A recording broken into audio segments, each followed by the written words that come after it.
It's called Prison Conversations. And it was about people constantly saying to her, what are you doing in prison? You don't look like someone who should be in prison. She only turned 21 a few weeks ago. And this was what she said in response to that question in her mind. So Prison Conversations.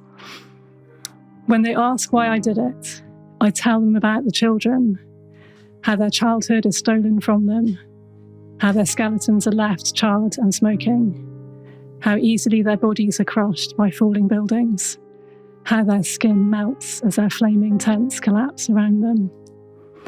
I tell them of the boy found carrying his brother's body inside his bloody backpack. I tell them of the girl whose hanging corpse ended at the knees. I tell them of the father holding up his headless toddler. I tell them of the mother who received the approximate weight of her family in body parts to bury, as they had all been shattered beyond recognition.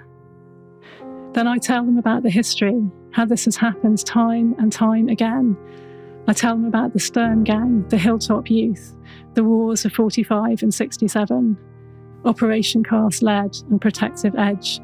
I explain how they called it mowing the lawn, cleaning the land of these human animals, how they calculate the minimum nutrients to keep everyone alive, chop a bit off and left only that inside. How since the war they've banned chlorine, morphine and children's toys, and much more that's needed for people to survive.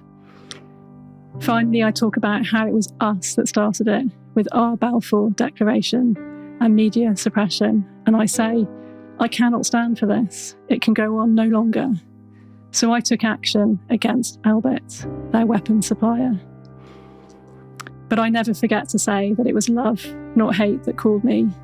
Watching their songs and dances for freedom, reading their hope-filled books, listening to their dreams of being doctors, teachers, journalists, and never giving up.